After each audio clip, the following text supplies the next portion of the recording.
Adeshima mama jo e mama kwaba ediba ene jumedie so the sit show na moni egusui mo amotahwe no nyame enhia mo papa ene sani me bo mu na me share mo bo dwada atwa mu no ye pese yesan edi nkomo no kakra edifa the state owned enterprises nyame ya adom Monday no Institute of Economic Research and Public Policy in Penifo bebie ye ni kakra efa the state owned enterprises profiter omo ma ye profit any omo a omo so omo struggle kakra no migidi se ne ye nyina ye hu se ye beton state owned enterprises na esese ye prove beyond reasonable doubt to say sa institution who discussion mu kra enye ya na se who the technical advisors and as a technical team kra ba enya dia ebeyi ansa na yaton na yen sori prekope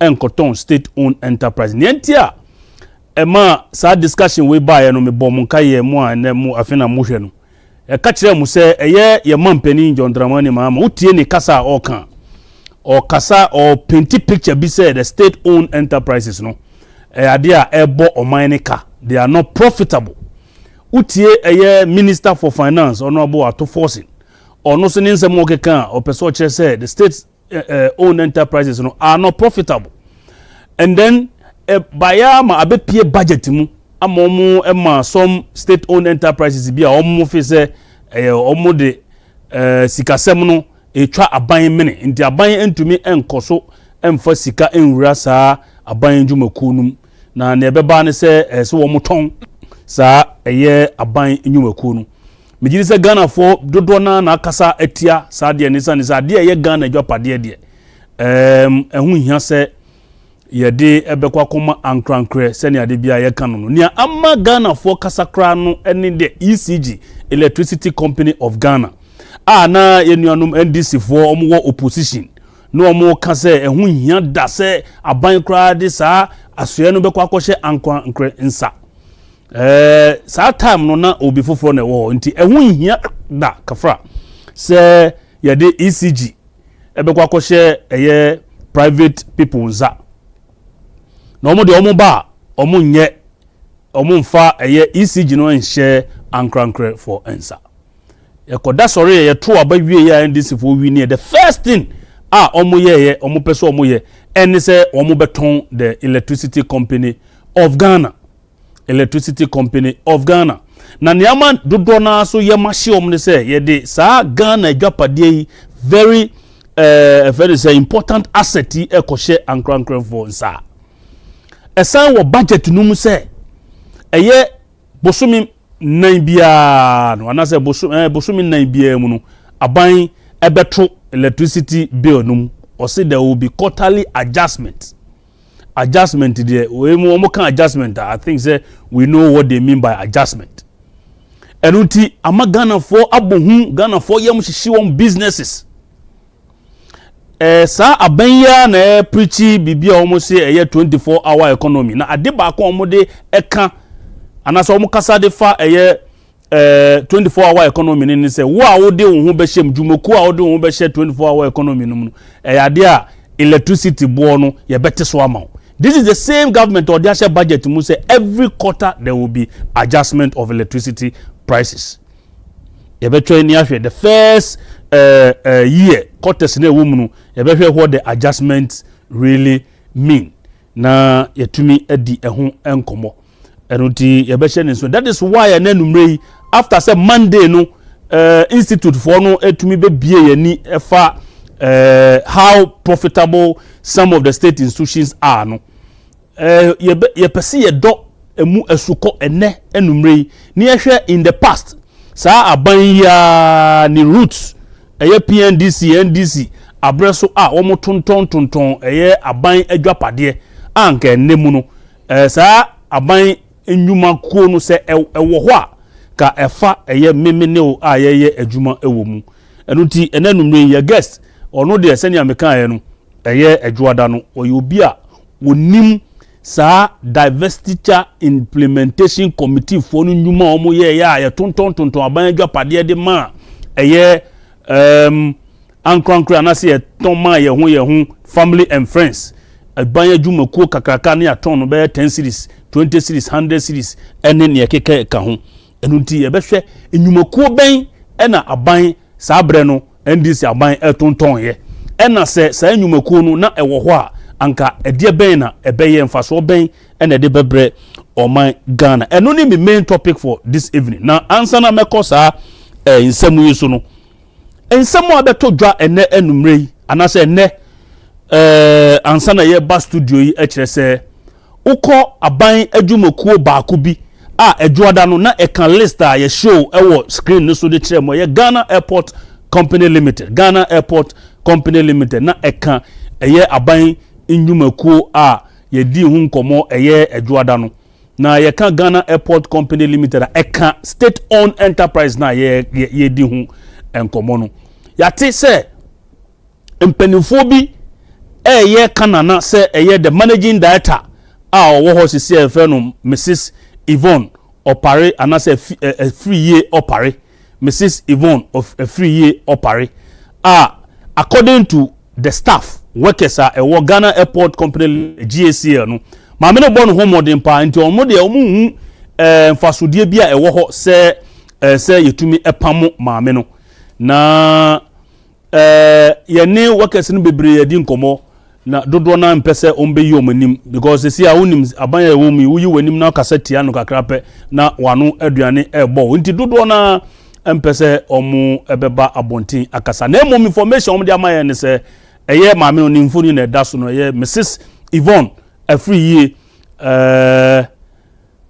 year Opare ono no take over from eye madam former MD Pamela mi refini ni surname no de nenso mami awon fefo ono na oda screen so no oye MD a yese mpanimfo bi eye kanana ewurawura mu ekokosoro eba form se be ya eye yebeyi mami adi wo abra staff anase workers a ewo saa dwumakuo no mu no ese mami no omo de omani eso dwumadi a mami no oye den odi mami a me kana se minim ne ba bia mi hia ne da na obi kura adwena ya ne se bia minim no nti dabi se ya nsua saa de we ya yentumi entumpon. You don't need to know somebody before say nipa na ya de pa obebo na baso enye de bia na sabe wo ba betena ye platform so na watwa bonkrofo say ebi mu so ye ade a eya se etumi eden etumi eka senior edwoda no ye bo oboda provincial ye bo na baso say na breso at boss no otumi edandan ni enyemani ema boss ta na making losses no otumi turn no ema ombedane profit making state owned enterprise no mutua dividends edema aban ndi yentiase se mami onye boni bia ondi 60 years u check ni profile ni biography ondi 60 years no wakase ni retiring age no edru enti won kofi nti workers ni se wo mo ntiase se mpanifo bi ewo mame na sese yenyi mfiri ho wo mo se wo mo ntiase normally no eya na workers try na wo mo bompa se o managing directors no ye be yomodi. This one is contrary to what the norm is. When workers no mo se wo mo mpene da se ye be yi mame no adi. Why are they saying that? Why are they protecting the woman? Echese womoni eso adwuma na maame no edi no. Echese maame no tinani ehwe eye adwumayefo no. And I am yet to get even the maame ne baaye wo hwe ne modern boy senior adwumakuo no ayeden afa ne ntoma pa efra. I'll personally investigate and come and educate and as a share with us here again. Because maybe the mejidi say bia maame no ne modern boy entina workers no se wo mo mpene da. Se mpanimfo bi ni nam eye aban aso eye keke didi nkomo edin bia ya tese se ye pamo maame we a ye de ne beba no ni nyina yensa akan yegusu ayeye nhwehwemu no na ye be pim ye be tua ben maame no ni ahwe se obebie ne puno de aman de a nanka yatumi anya more information nenso wan bie ne puno kra na ejuma yenim kwan ye befa so a ye de benya information na ye ne mo ache ye mpene emma obi a wo ye na adwuma yie no because of political reasons nti ni abeyi oniku na ba ni akofa ti bongosu bi abetena ho na ototo papa so it won't happen. We will not allow it to happen. Enuti madam and I said Mrs Yvonne a free year opare and then numre workers no chese nya dia ombepene ama mpenifo ompese yeyi wadi no omotumi aye ni omopese omoyetun sa na omoka say it won't happen na production say mubetumi de sa Ghana web story no kra to so amame na makan kakra de ama ahwefo a staff of GACL. Yes, and that one where Ghana web there be patrol Ghana web or say some staff of the Ghana Airports Company Limited GACL have rallied behind the current managing director. I just said jumokonu phone bi wo ho a oyade a omobo mamenachi dompa Mrs. Yvonne Nana a free year opare no amid reports of some officials plotting to have her replaced. Na just say report aba say mpanimfo bi ye kana na say be ya be pamu mamene kura no wakupe baby atena na workers ni say omo empe sa na omo gina mamenachi. Reports indicate that some persons within the GACL are scheming to rock the boat by lobbying for the dismissal of Yvonne Nana Efriye Opare. According to sources, there is an agenda by persons to rope in the workers union to lead the charge. Na just say mpenifo no omu rewremu no omu pese omu tumi ekoshe eye union no workers no afunu mu ma say be ya omu na ebe say omu no omu beka say omu mpe maame no enso we dey over the bar workers ni say omu mpe maame no. Sources within the GACL have indicated that there have been meetings among certain top management members and the union leadership, all in the name of ensuring that appointing authorities effect changes. Na chese jumako penifo bi wo mu a any politicians bi wo mu a wo mu pese wo mu rewremu na omo hyehyehye union workers no na say union leadership no omafunu mu ma say be ya omo mbe sori atia maame no nanso workers information ya tin say workers union ni enya de a omo so omo problem with the woman. Personally I will be very surprised say union leaders ebe sorry enimonim ya be ka kire say ampa omo mpe maame na kire say nia story we eka no de a nokre enunti ye bedi akire yenjai mind that debi yebedi because some of these things no emwa attract professionals into the public service and as a civil service wo ye wadwuma na wo ye ni yi a aban sakra e bi ba wo de e bi kura na wo nye politician ma me yemi nim ba bi a wo media ne say yate say obo ne homodin a oye eye njise pa o Ghana Airport Company Limited enuti ena yebo na chi edom enuti mo be hye ne nso de amaye enne awie the new patriotic party led by the director of communication Richard Ahiagba ene nsentrefo ehyiemu edi nkomo kakra bi nsemienu ena odi tudwa na nsem no the first one no galamsey de bia meka chemu say during the primaries no and as during the elections no campaign period no NDC for no ye mampani say John Mahama omode ye campaign pa ema civil society organizations so can be teacher for mpanimfo or universities can be ebi mukra me no muka say omanyanya appointment wa ban mu na o maka ma no atum galamsey no ehun hia o mobiom ni nyina sansem wo nyina den ebe daddy ema nanka Ghana for adwe yo mo say nka ye de tumi ma aban yi ko ba ye no owo clear plan bia obetumi dia fight galamsey na so report eba chese galamsey no aye west chese si ade kun oye ni hwia enye ye enunti Richard Ahiagba director of communication de ma the new patriotic party nsem odi atudwane frɛ President Mahama friend say ni nsem o keka wo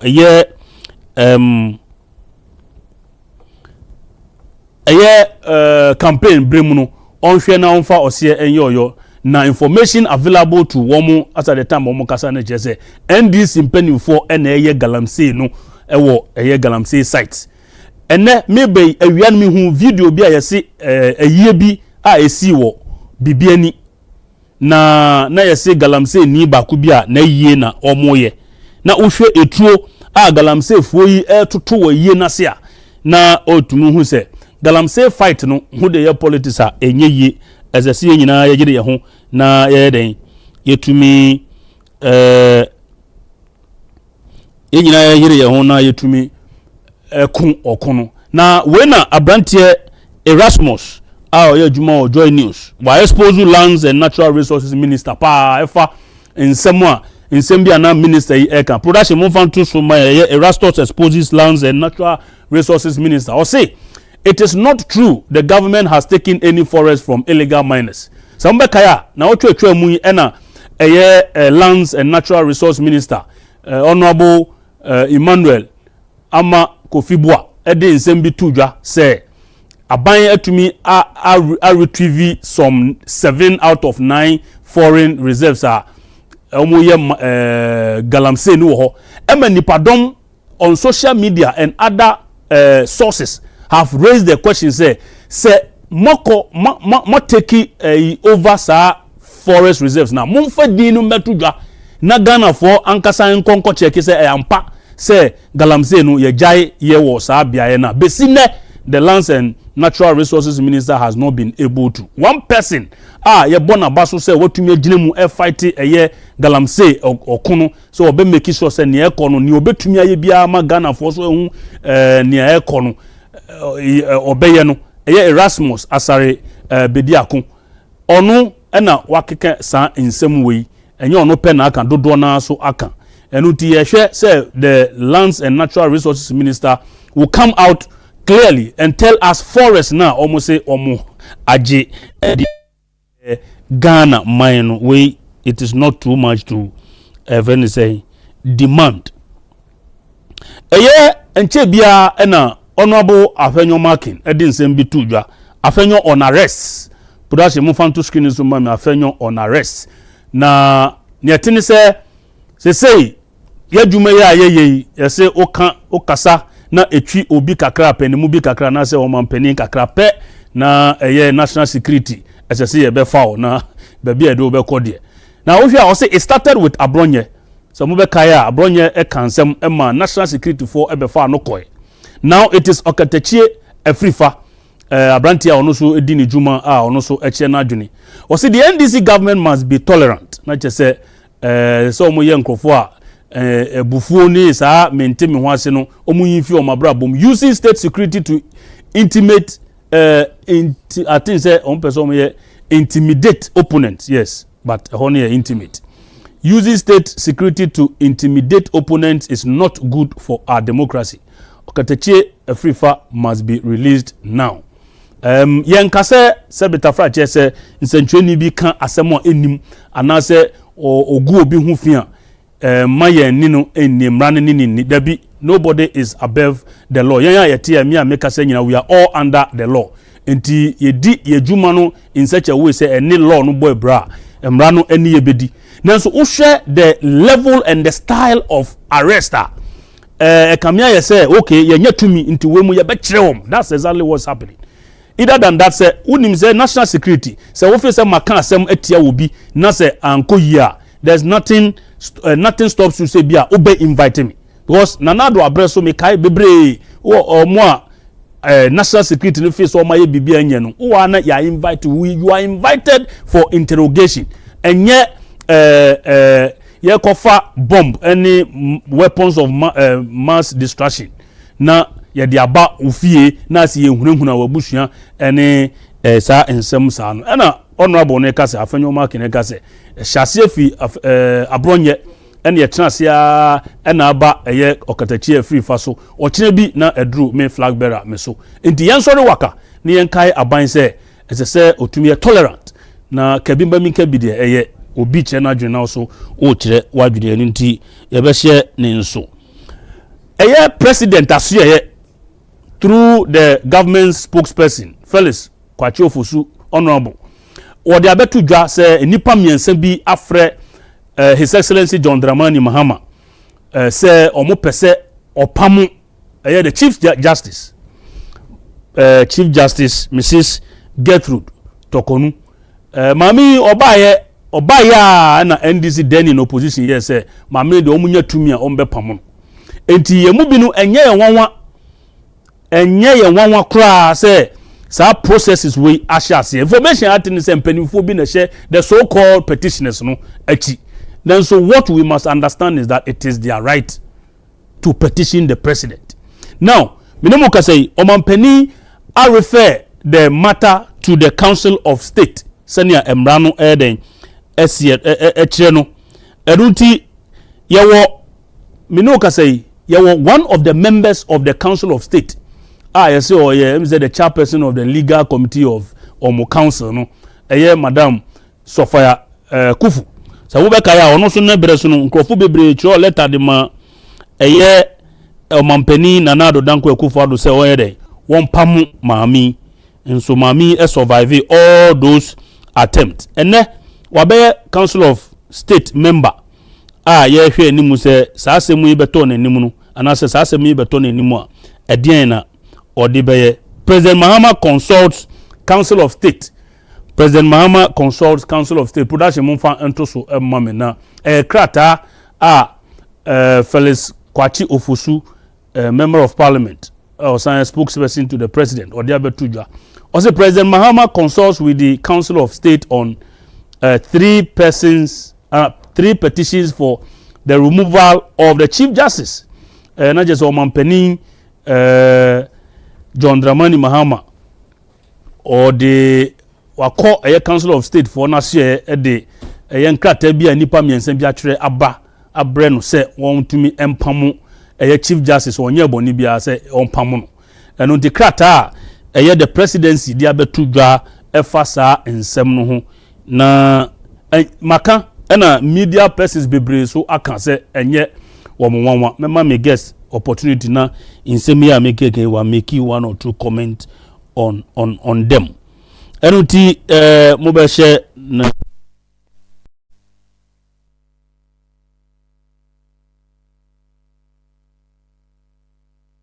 this for kan ese so omu de omu ba ba mu amami omu be pamo no nti se omu teki anamo no ma pamo no na mu nyina mu be yedin a yefiri ni so a na ye ba so enye ono pe na enya enyina ye de ni bedi achi ni ahwe senia nsem no ebeko ye da sore ya the former governor of the Bank of Ghana Dr.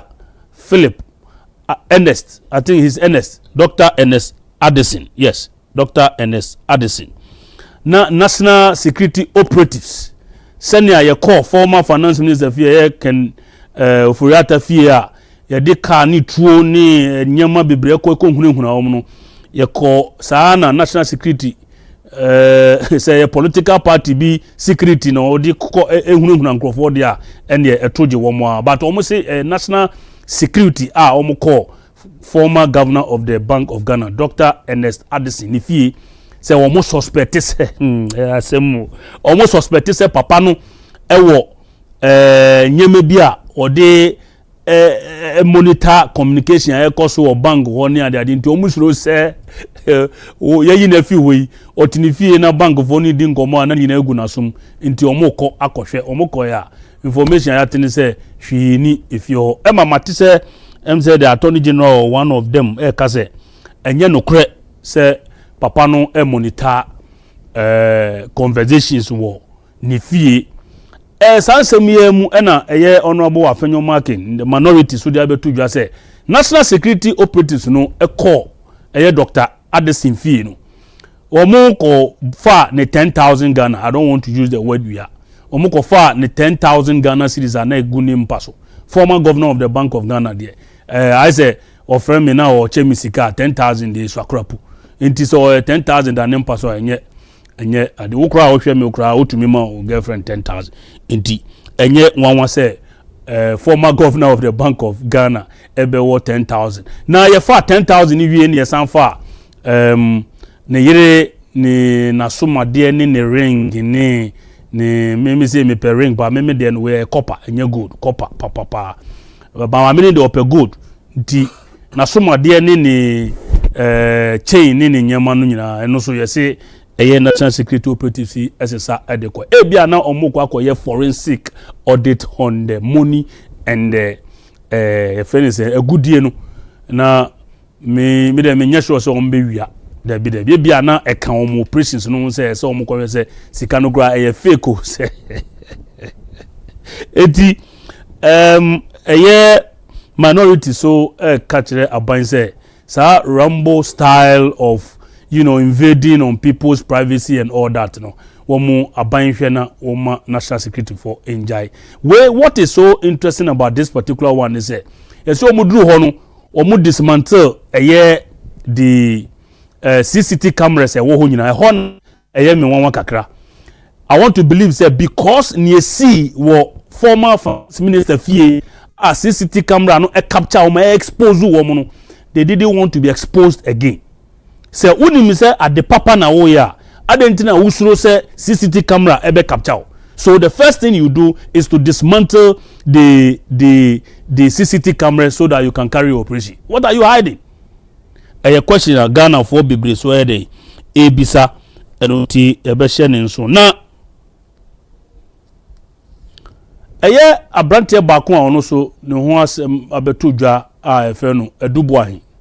Now before I continue no ma me put on record say microphone person omo ya ade no ma Ghana for adwene yo say this edubu ahin a ye kan oni MPP former flag bearer Professor edubu ahin ewo abusua da bi enye no kre da edin sani amede ohini obia so obi o mo de ohini a ofi voter obi o de ohini a ofi north obi o de ohini ofi eastern western Ashanti central enyina Ghana for na encrophobic person mo create the impression say sa edubu ahin a no ye former director of the national security, I think in charge of I've forgotten, but maybe if you're not minimum ache. You see, we sika wa bokro no na attorney general abeye press conference. No wa kan sembebre wa chire companies a branch yi ewo information so ewo ne chese. A branch kura before say oba beye national security director no oyobi a wototo na dan osisi na dan owo ne property dada. Na otumu se kasa tintin no na age no de. Either than that, say wo evidence e chese nipa no awia oman adwapade a Ghana fo nyina be support say fa no court. Wo a won charge nipa yi. Wo a mu kan bibia eno ane say oh ya begina wa botai no wa begina wa press conference. The attorney general, most of your job is supposed to be in the court defending woman almost short changing Ghana, not in the media. Utie ne press conference na areho na eferie obi oye mre nimuni utie press conference na utumu say like odi ahon haribi ene beye we na you give the dog a bad name and hang it. That kind of politics na cause either than that experts legal brains have asked a question say unim say uwo sansem we and say nyema we nyina against the person. Why are you friends making press conferences and all that? Now, there is something behind that strategy. Omunim say ebi asem no kra no omo de kokota enkosiaga because lawyers na egu eye court ho no wo mo nye say wo beke ko muti abom keke omo de mran na be adwuma se ne be ya say outcome no koye say enye no kra say papa no wa ebibia say hey MPP fo no omo akọ bribe court na ye di judges atem ye good judges enimu ase. That is the kind of strategy going on. Now, the Deputy Attorney General, Deputy Minister for Justice, Dr. Justice Srem Sai, se mi giri se mi bo edini eya wode ensembi etuja na yebisa no na mikura na mafere kakra. Yebisa Attorney General ya na se Deputy Attorney General yi asem efa ensemo akoso. Production Deputy AG fumbles over a simple question. Mohwe na mo fanto so mame na yes I ready amoma yenkutie na yembra. But the lawyers argue that there's been no charges against them, and so why do you go on if you've not proffered charges? What are you waiting for to actually proffer charges against the two that you've so far talked about? Yes, the requirement is not that when we are really if the concern is that why haven't we preferred charges against, why haven't we charged them, why haven't we arraigned them, that concern could be addressed with the answer that the investigation as far as, if you look at the case, it's a very complex case. Look, several companies have been discovered so far. But the lawyers argue that there's been no charges against them. And so why do you go on if you've not proffered charges? What are you waiting for to actually proffer charges against the two that you've so far talked about?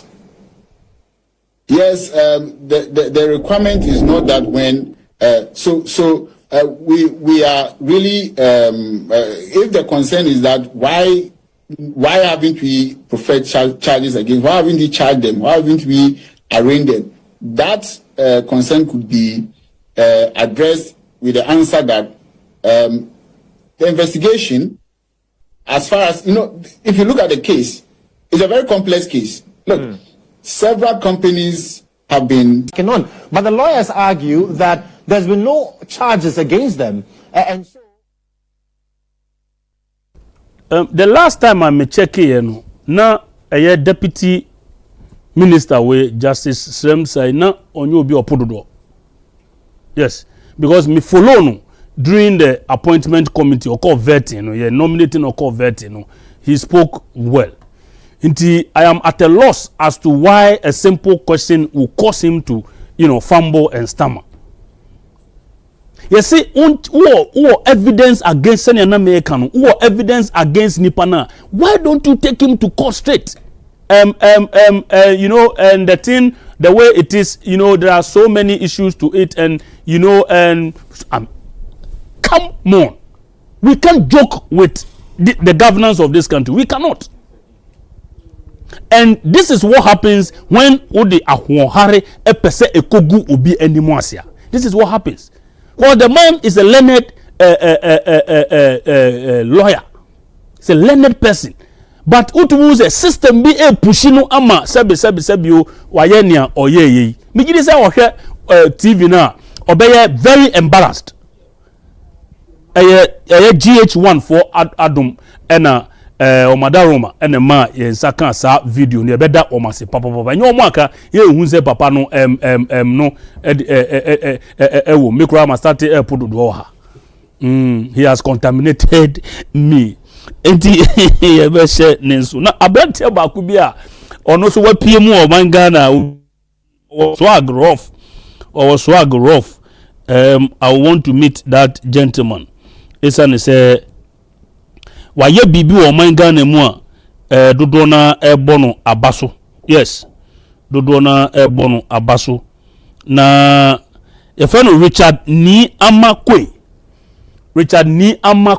na sa Richard ni amakwe na nsia no di mfie aduanan. Yes, 40 years and krania brantia utie ne story no ne babia ofiri na this ni amakwe wabo bra se ne ayeka no wabo bra to say he has gone through the mill, the ups and downs of life.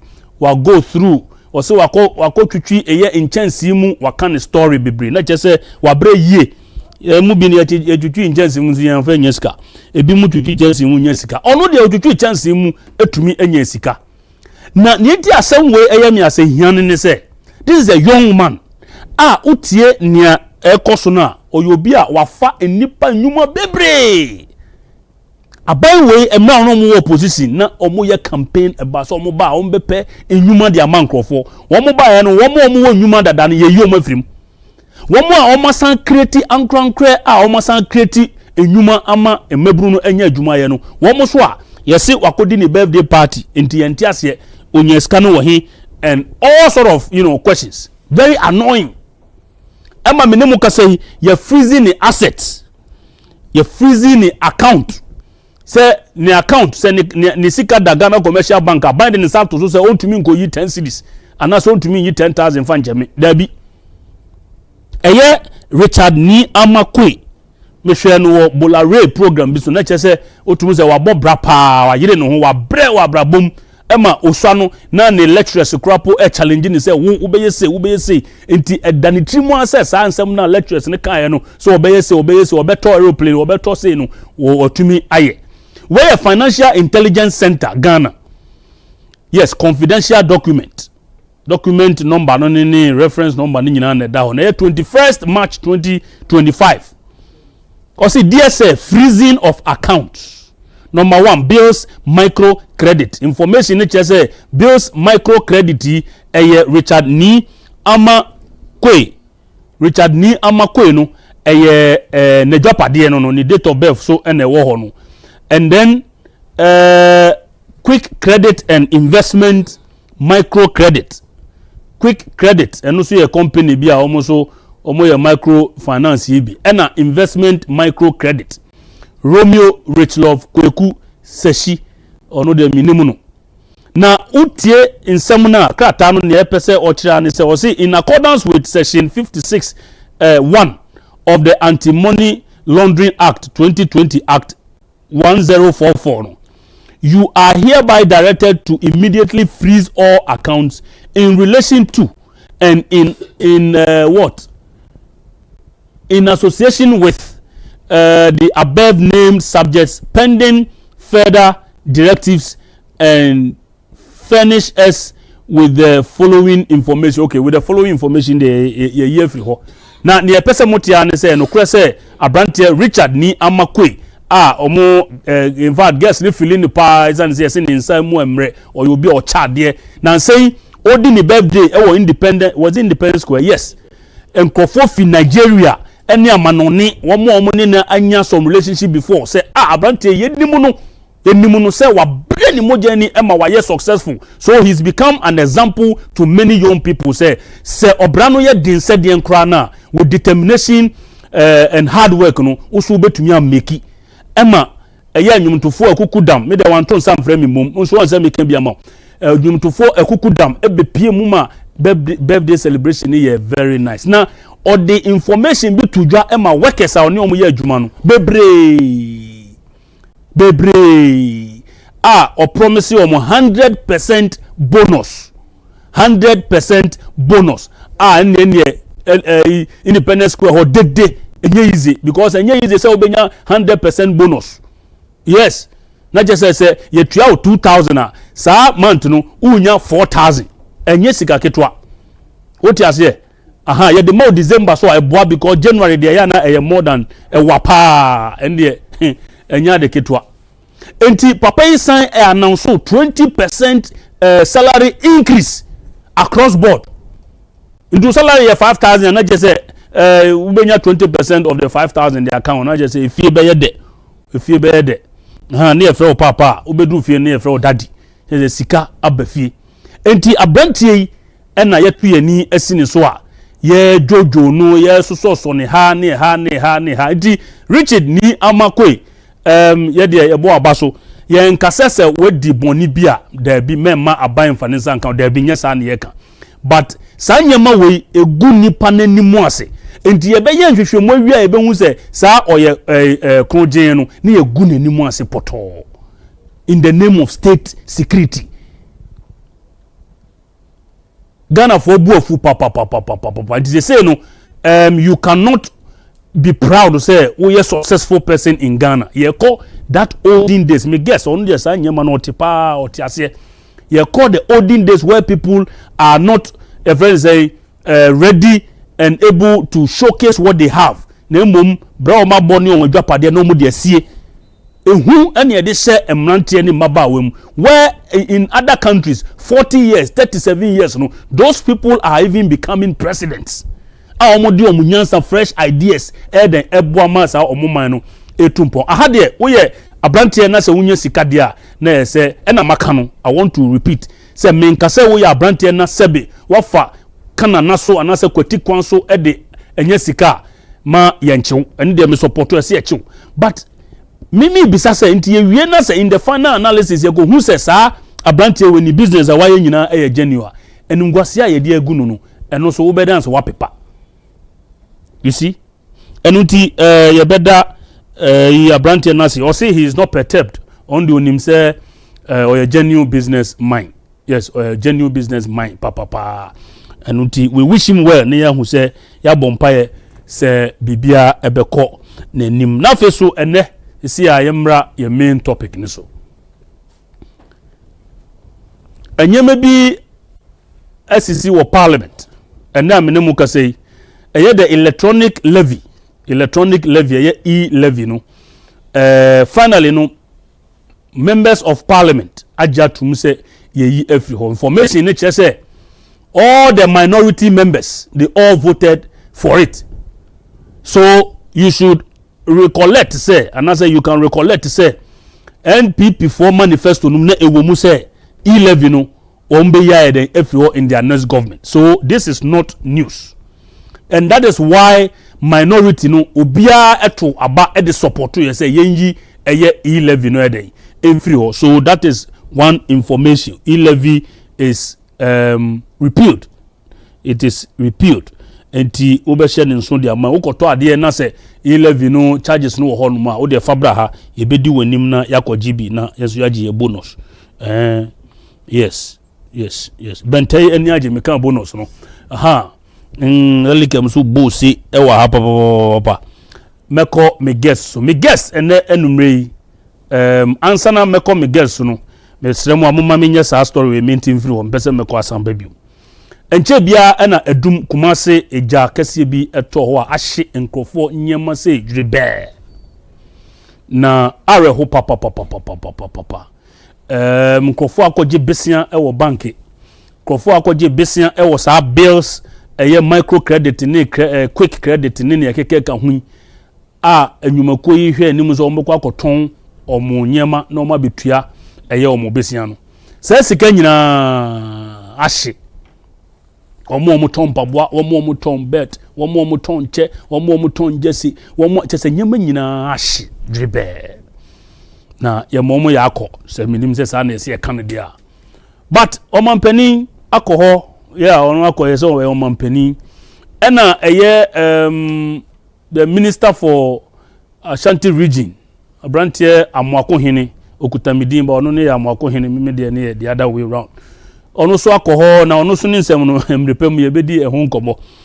Na utie wo mo nyema na hye na utumu se in fact eye wo mu ye obi an nyama hye bia be ne ya but wo hwe se ne awe no esi ye no ahomete kakra yensa kan omo nyama no ahye no yensa kan baako ewo ahoma no so owura Joe sa na dodo na efre no owura Joe ye pese ne twetwe enkomo kakra fa nyama esi wo no owura Joe mo adwo mo akwa ya ja o minia ho ye de oh ahode de ho na so hunamu de enye kra o de am voice eye ya okay ohunam no enye na se onyema na hye enye wangasa na ohye yo na se menu agwagu we a flag bearer bomidini flag bearer menu na se ohunam no ewo ho na se eni akade a obede na wo ho ato. That's right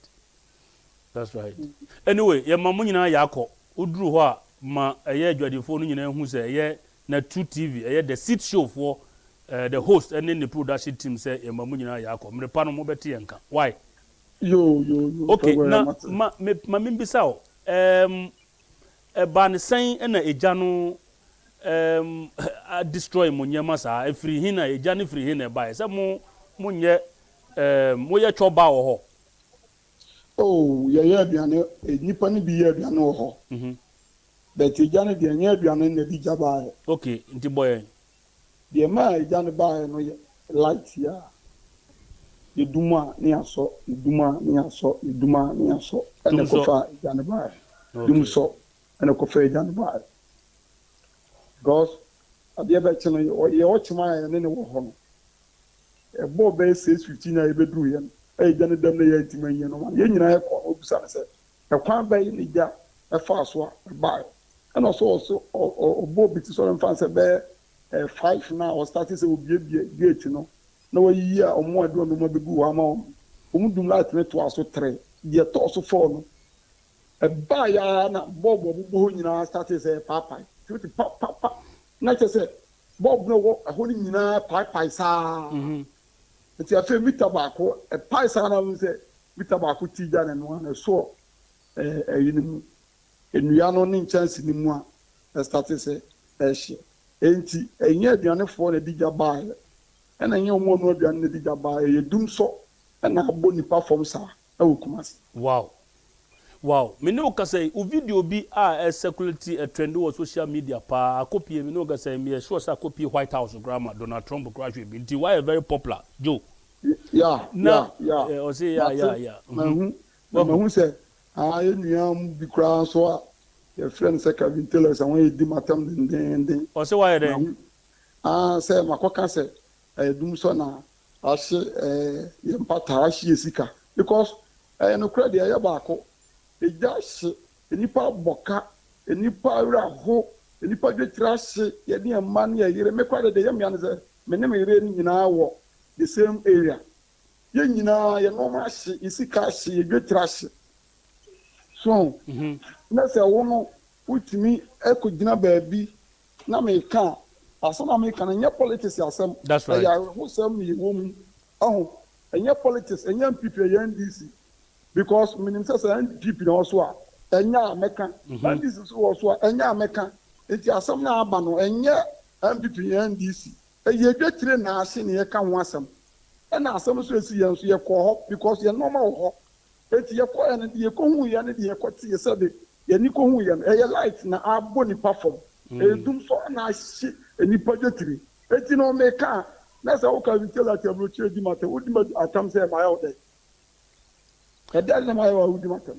okay, ono de jana sem kwa mano na enyen ono kwa ne de ne eka.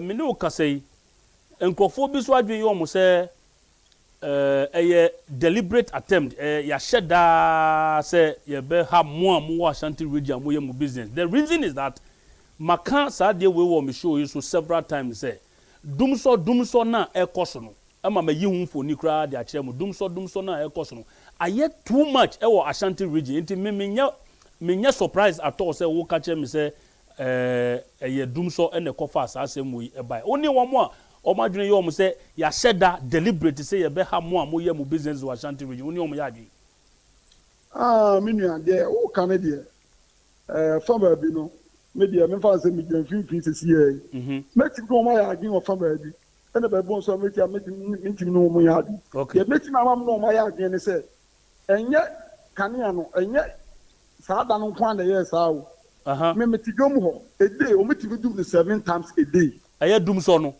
me na me kam chiro me ka say asi o me ka so obi si o me say meti ho o meti dum light 7 times a day and enye one day so every day opa frekumase ne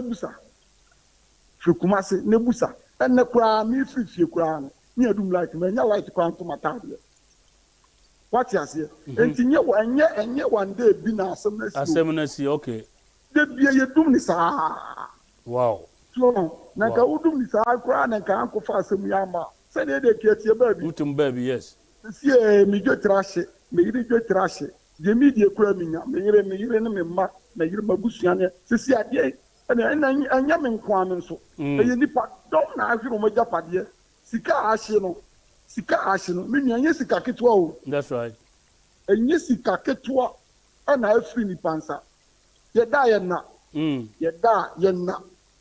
nipa da ye na o okay Joe na ade achi Joe nipa pimpim etio enanumre o program yi so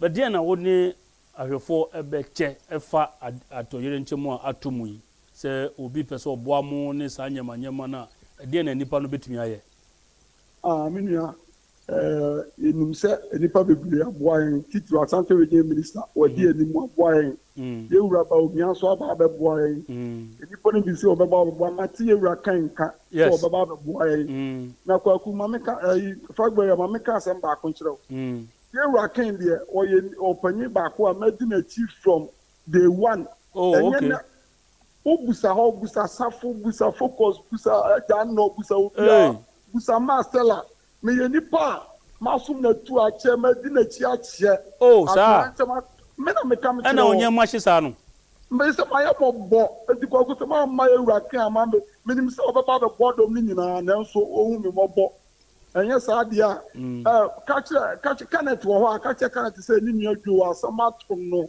ma ye mobo safo ha o America mo na maniye na ma ye mobo o munyina o mutie se ye wura kan mi nim se o hene de obeba be boa ne ma Obaba bo no de wo ye ma ne sini sei. So watu nipa amoma ba amoma besram. So what? Ano mi nyahu. Onu ankasa de oni omanum. Information dey say onya bedru pe. Unso onu no oyo brefo te say wa jo. Enti sanyema we si a onu de te say nia. Aha. Enti wahye say obeba no oni mu nyina bedi nkomo na ya hwe ekwan a ye befa so a enye say oba bebo akeke na mom ye be hwe ekwan a ye befa so a saa de we ensi ewo obium bio because enye de bia na esi a obi betumi abammoa enti no esi e find it near fe no lasting solution to saa eye eja ehihihih why February am sro ma me fa sem ba ko tu adi fa to jwa said de na me kan no mesino yeru akin oba be hwedom ni nyina na me nso mesra mo ba mo yana mo mu amena mo hwe mo ka kire Marcella so ne ba asama to me o meboa me Marcella oti ne wo kan no na emum ne wo mu ni se eye nipa dodo na atore nchem na den ato wo de se ne wo kan de am se wo ye fie nipa ntim gize fie fo no o mbehwe but yen kan na ensu eye wo mu a wo mu so me no ka sei o mu nya akwanya ema o mu ne enni nkomo no ono aboken de oye ni nufusun esun obia no megidi so oba mo beti ni nkan papa ono de minimpa na minim se obeya mana so obia so na de asem ba ko pa me se kan se me sire ye wura ohene Agyapong se obedura wo sire na won ka bibi nkire na se na be hu ye mobo no no so de ho ama ye ni atena na ye nkoli ye kakra because enipo ahwiri sika so mo ka so mo pamu ya firi wa ana se mo fa wo manya ene no mabuya bresu okay Joe so kan bi egom enti no o sire na woni na nam nkasa no mu hu ye mobo no mu kurakura kakra o ma dawro ma Joe eda na oton wo me pa so me ton paboa na me ton de kotogo na mkofa oh okay sire ma dawro ma ena wo wife so e no wife so to ni hey ene mo asema to me yo ya tiase be mansu nyabotre na megidi se omo a omo hwe ye show yi so a omo kuta akomapa no e bia na obi ebeboa mo de me de number bi betudwa wa wo pese wo boa no na wa fresa number no na yeso yakoye presentation no ewo odimu nti ye de number bi betudwa mo hwe ye wa Brooklyn New Jersey Massachusetts ene Virginia nyina mo de mota ebo modern se e kan wakoma se wo pese wo boa eye victims a omo wo edum na ye be kire mo kwan a mo be fa so a mo betumi e de aboa omafo Joe ye be da ase na emrepem no ye be hwese ye benya wo de wa studio na omafo no so ehu yi a why mate ye da ase nyaminka okay enunti abranti e fe ni Joe a ono okan adwadifo a omonyema ahye dwure be e edum market ena ye no atwetwe nkomo kakra no se ne ane ye kan ono abo Kennedy ohine Agyapong ono so atu omanfo ma omode omani akohwe se ne anyema no ahye afa na obeduru omanga na mu a se ne wahye bo no enye se okwakobo mo keke na mmom ne ombesi nkonwa na yahwe kwan a obia de na adwene beba na yatumi a prevent this away from happening again nti mo be hye nso me guest aya me hu sani am yi no nkire because MPP amanyoko no mu no I always say that he is the longest serving party officer of the New Patriotic Party na me kan wi na masan ka say nia minim no so bi wo anything contrary to that na wo dia brem na ma correct but so long as for better 7 years ni am share say kan sa asem we obi antumi mind na je say no kre say papa yi ono ni obi a wasom party no akyeriye na osakura a ogusu esum ode Alhaj Yusuf Ahmed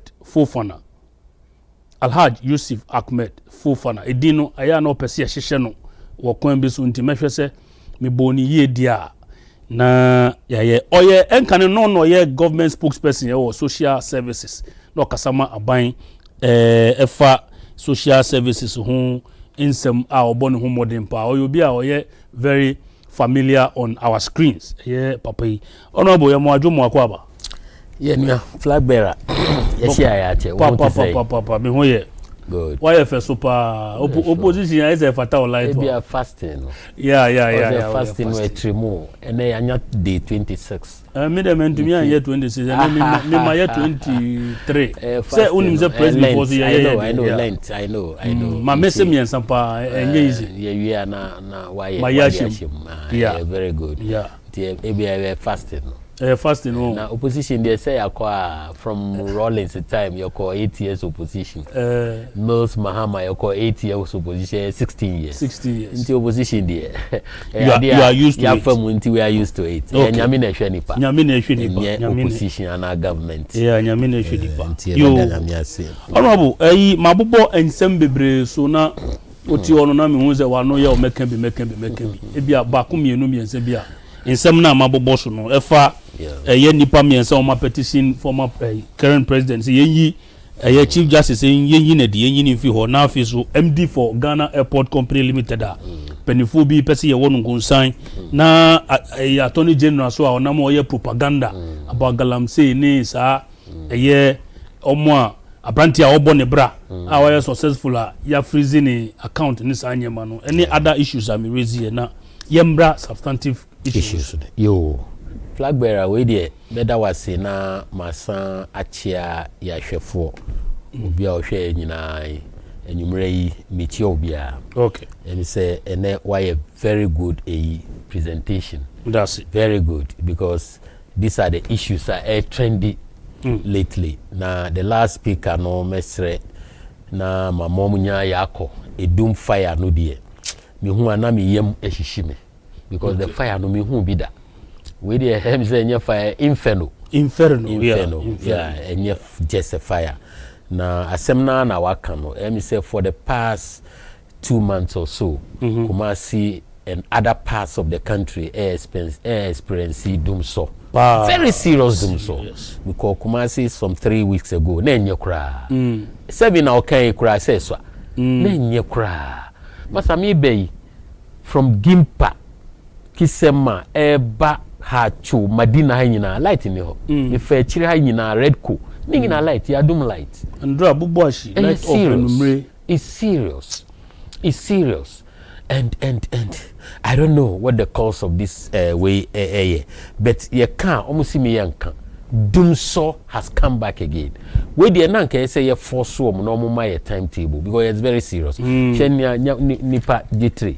Aya shilling in a ship dribe. Just because of doom. Just because of doom so. I wonder how their bankers is very serious. What to me say is Bearman so na ni kasa mo to so in its way now also no now I forget it so kasama dom or kasama nukura because he's feeling the pains. That's right. Personally, right. I agree with him. Inti me holo no grudge.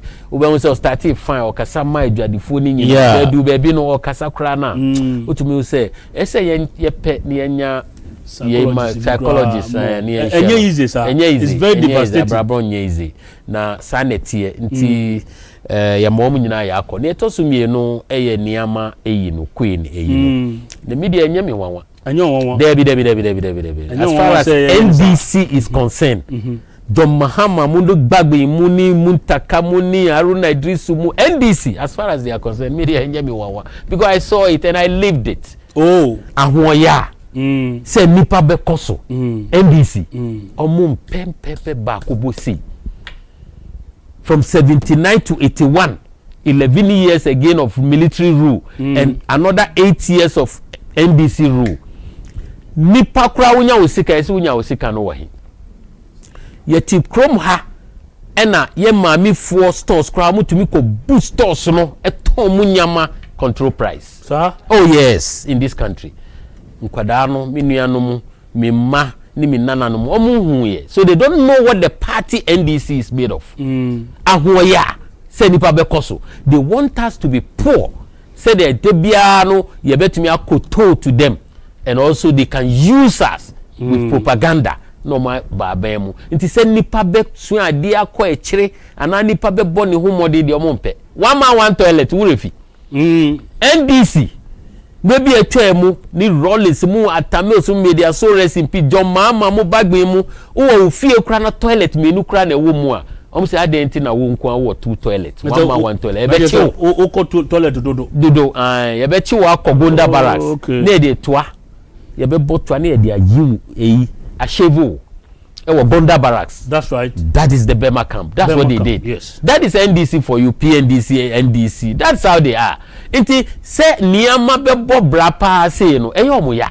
Inti Rambo style a omudi kochi na ye di ensa tuni aka. Mi de enye mi wawa. Because sana omutie ahoya NDC. Ahoya. Masa. Menim say penyimfo bebre omutie mi. Omberebe ho anadui. Because they know what I'm talking about. Masa. Ye tie bi mu de omu conference ko akobo omutuo den o maye. Omu nya hwe ne bo mutuo. Na den o maye. Den na champo aye. Den na free fire. Den kotoka ya ene Sam George enye nche million times. Den o mu aya Bagbi enye nche million times. O di Ghana sika na osore o si oyare no akoda Dubai. What he said His Excellency the former president saying Agyapong ana akufo akoda Dubai da. Then say they are not doing it a millionfold than the former president. 3 former heads of state. Omko Bomutwe and 5 army generals. Ekuomu ya. Inti media nyami wawa. Say wanya usika pa na NDC. Emi so usika, they will come after you. Businessmen in this country. We yabedu honomo. They went after them. If you Janiko who were exile, who will come there? Now, when a catcher will say, Yamami, Chief Justice, Omuntata, no, Okoanesa, Obeko. Omo no more abem. Omo start here. Obeko. Na soldier for pinning for about 18 or how many? Omo ampamu Sam George Anka. Any friend is saying Sami Jemfi. Omo Anka. So mo ba abem all the senior military officers. Omo pamu nyina. But some of us who have lived it, we know until last no we kasa on one of the networks. I call on the military. I'm still appealing to the military. Yes, Romo. Coup d'etat there, ya break coup d'etat. Because most of the coup d'etats no way na ediba. Yes. Oko share the trend of coup d'etats. Army senior military officers. Ye saka omo pe na barracks division aba ho no. Because obia woni ma in the military ni the ancestor ye yema ekoye political. That's what they are doing. And they have boys. Hundreds of boys belong to one officer. And they have arms. Into Misremo military. I've lived coup d'etats all my life. We've lived in curfew for so many years. Yet that time, yet that 6 o'clock and ajo.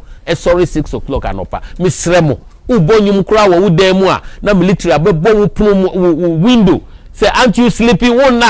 Yeah, we've lived it. And we are tired of coup d'etat. Coup d'etat nema ye bayeti. I always say, and I'll say it everywhere, that coup d'etat nema Ghana ye kayechi. Ghana could have been flying by now. Especially the coup d'etat of Rawlings. 19 years rule of Rawlings. And then by Ghana ye kayechi. Now, enyo ono ni Mahathir Mohammed, ni Malaysia, ni Indonesia, you can say, Singapore model started here. Malaysia, the same 79. Yeah. Look at them. They are now Asian tigers. And look at Ghana. Yeah, that's who we are. Rollins, but we see a time. A kunipa bra so for kwaye juma. Emma Ghana tumpong 11 years of military ruler. Yen ni parliament. Yen ni shui. Opeso see airport. Wa Kencity ha no more. Betumi asi. Doesn't have to go to parliament for any approval or endorsement. Obetumi aye. No didini enemy say chi. Emma Bimuko woo were exiles. Wait, I was waiting. When him say me interview Emma Daily Guide on this issue. Say yes, you can say daughter of a Medra. Sit down. Yeah. Why lucky? Oni Bagbi, why very lucky say one pursue the investigation. Omu yensu omusuru. Because when we Pandora box now, Zenato will run out of parliament. Unco parliament view. Is she not the daughter of a Medra? The father was he not killing people left, right, and center? I have videos. Masa, is she not Okotran National Reconciliation Commission? Rollins Kotran Honomono. One thing, some appear. soldiers are or you su omu nipa nkrofo ekumu anyway were they not that the National Reconciliation Commission 2001 eko kan near Rollins you su omu nkrofo wo kroma is she not the daughter of a murderer? What is she talking about? Na enewu wanya kwan na we Kwabena Agyapong papa wa he former General Secretary of MPP Kwabena Agyapong ni papa wa konfana nkokuno with 3 army oboliben oye just because he is a judge or a lawyer and 3 judges ni 1 army officer yeko kuomo bundasi by Rollins eshiomo. Is she not the daughter of murderer? So he's lucky. On him no we Pandora box enko hwehwe ni me o ka say daughter of a murderer. Onye din na mame no Zanaton tra ho no mo. Edumra so be wie na adwuma no nkope na be be ntra because eno de it is something it can never wipe up. You can never change in near a happen pay. Enti niama efe no yo nyumwa abotwi ni no video hani midenche mi yake nani nkwa gbete ne kwako mo na 18 years alo 20 years because one nako ne opportunity you had it and you made it in life. We are proud of you.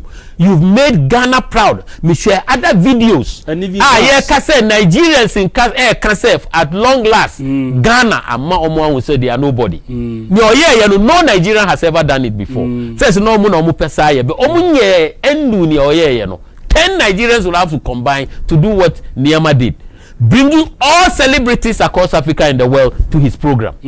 Have you see that? But you say in Nigerians for be brikra or Nigeria. Me private jet no ma ye perform nyina buy. Uganda for nyina buy.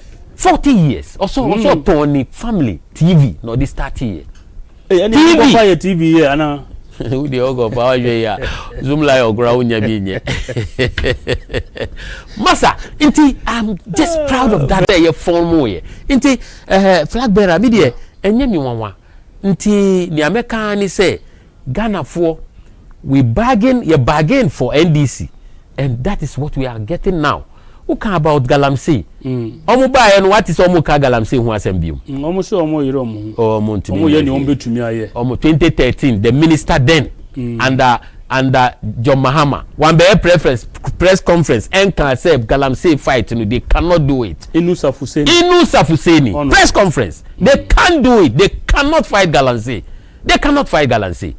Enti idea da ho ene omo ye dede about Galamsey no more in the NDC government. Obi anya ni ope. Ebia omo che position ni wie dia omo benya time. LGBTQ+. I said it last week on this your network. Now say omo kan wasem biom. Baby. Omo nde. Omo say hu hia say ye be ye nhihye na embuma say ye education ni akire nkola no. First ni dey na na do time ni dey ye ntimi nya education. Ye ntimi nya. And then you bet me higher education. You be no international. I say na no popo. Yes. No. To make because LGBTQ we no ye dey akọ parliament. Akọ first, second, third reading. I'm a parliamentarians ni nyina 137 one then 137. Obi aje atomu say yempe. Inti ye wie bibia. Inti uba ye na wa ye Donald Trump dey no be. Or see in America we have one gender. 4 days I didn't see Konyaso. Donald Trump, mitimiso am sorry. Or see we have only one gender, a male and a female. Even in America. Even in America. Onka Mahama pe onka na damfo Andrew Solomon no. The president of gays in the world. Say na damfo no. Me bosom friend and I mean wa onim. Flag bearer onim grudge me. Obed commission and Obed launching a book. He invited Andrew Solomon to this country. Or lodging in a hotel. Na onokra visit no. Oh, hotel. A hotel honomo. And auto first copy is it $50,000? First copy, my first coup d'etat. That's the name, that's the title of the book. My first coup d'etat. Mahama book or launch here. The president of gay to remove gay president do. Oh, you are seeing now. Invite no Bagana Betoni book. Oh no sponsor, no sponsor NDC. That is why he is pushing for us to cancel it, so that anyone no Into the big secret now, the gays will continue to sponsor his party because ebi mu na buy no mo be cancel so he cannot touch it. So why did they say things differently when they were in opposition? Sa no mo tie say owo aban mu no so kan obo opposition so kan o say politics there o twantro kakra na wa kan no kura no kakra na dia frafra na ye ko ena ye nso Ghana fo nso Nyankopon se ne oboye no enche na ye refi ade ye refi say papa yi na betra so John Mahama ya ene da so mo for almost 5 years ye refi papa yi na betra so nurse fo ni teacher fo de me se me di omo ya opa aden masa na uji will pay uji will allowance as a student na obi baya o si Ghana ya yi Ghana skanyina ya di Ghana skanyina ma na kadompe inti wo teachers allowance no ma cancel wo pay a ko shepo wo nursing allowance ma cancel sanso that here lecturers university lecturers book and research allowance ma cancel obi baya wa restore we nyina even during COVID or tuyamo na still muko to abama NDC. What kind of people are you? Sir, there are people who don't like what kind of people did. Are you? I made a certain way, and I think I don't know that whether that day you were in that meeting. Look, and people have also said it. Maybe kura can before me can. Free SHSE, you're implementing the kama ye bibia kama. But only from day one.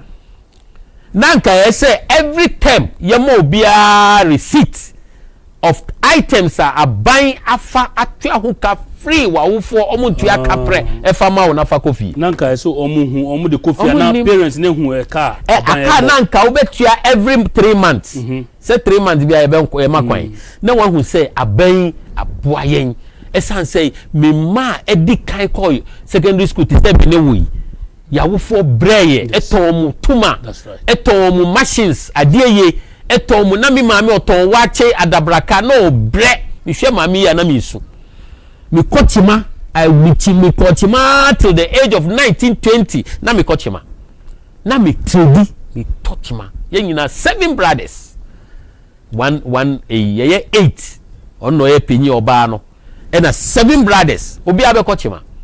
We have to support our mother to support us and then kwada manya no free esan say kufuo ba ya ye wo mu free e wo hospital free maternal care say okay yeah free ye ko wo akola bia wo Ghana free osama mu free compulsory basic education wo primary school free kufuo ni MPP kwan yo na nado ba ya say okay say the same kwada no be secondary school mama mu free SHS wow untia school fees unto books textbooks unto school atare unbe didi anopa no enyumra ewie unto enyumre untia school fees untia examination fee na yempamo akola bia because enunti na samre no nkwada no enya de no ye tia school fees no you been there before yes of course ye ti classroom no na teacher pia osi mu nyina obi on tia school fees on sorry nyina o masa ya wufo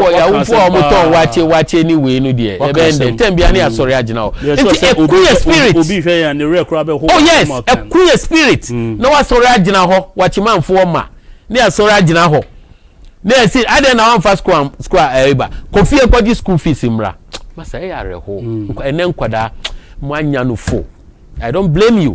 One day you will cry and look for MPP ni Nanado. One day, na your free classroom, ukofie na 2 weeks na wawufu anyaska ama wankwa utifie na others no eda so ade. And you have to come and write the same exams with them. Ube samba school kra no na waku ego waku spirit. Spirit no. Esan se wo de anim se mo fie kra ni omo biadi kra won ni bi ntini antumi antua school fees. And na akoda ko school tuka or yesu free or kwa no nti wafa bibia afu and odi punish me a wo yes ade no ema no. That is the problem we have in this country. So nanka ye chiro receipt no more. Exactly. The receipt na seka okana. In fact, it is very very important. But the information currently is also that BEC for now. Yes, omutia 50 exams fee. But previously they were not paying. Yes, they were not paying. Yani cancel. They have to pay. NISS 750. They will pay exams fees now. Say no almost 7.5 million. Oh yes. And borders also bet feeding fee.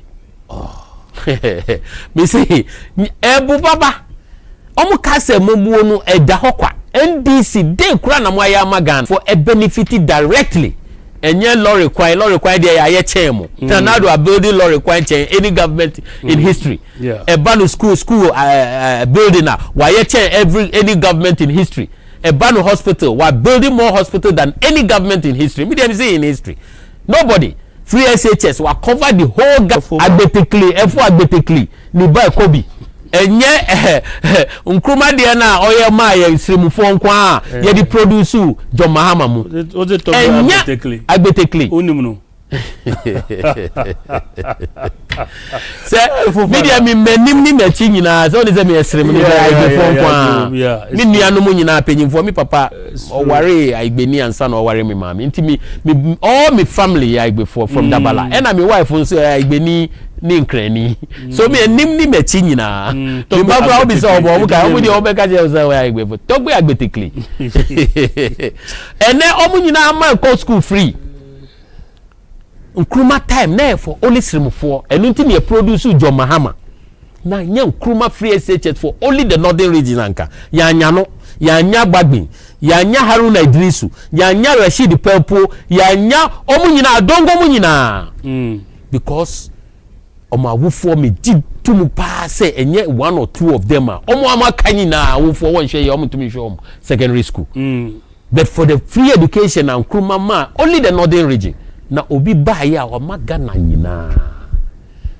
na odi ohu betuto no so the information is also that even a current president na no school Accra because of Achimota because of free SHS was papa and you know the poor ehonomo no so benya free SHS that is what happened to no kwa na ne papa o ska obetumi bepia ope free onya wie ya ye be ye free amagana fo nyina na o se enye ye pim soa fe o se ye betumi aye agi se 20 years time ye pim soa mu ko ye 6 March kura na ye match free education 419 free education 419 ene okojina parliament state of the nation address or see free education His Excellency John Dramani Mahama men cancel free education ene men cancel no china na o nyina ye enu say achievement as if onu no di buy obi awa bastardizing free education also 2 billion Ghana cedi kura on fan share free education mu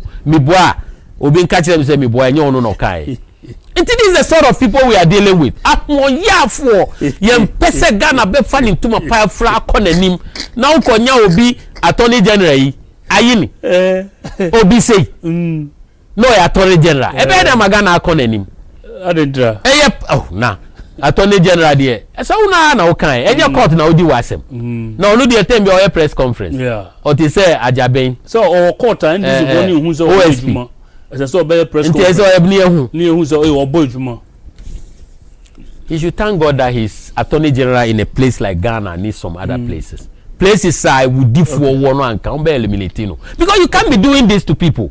No, you can't be chasing people and taking them in a Rambo style. Before you come there, no, the way our Kasafa free education, no. So Obeka is in opposition.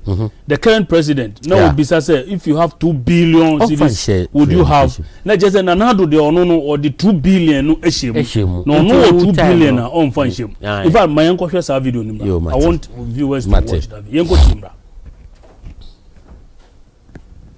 2 billion cedis for free SHS for this academic year. If you have 2 billion more to spend on education, will you spend all of it on free SHS so that even when people can afford to pay, they don't have to pay? Because today there's no system where if my child goes to a public secondary school and I can afford to pay, there's no system. 2 billion cedis for free SHS for this academic year.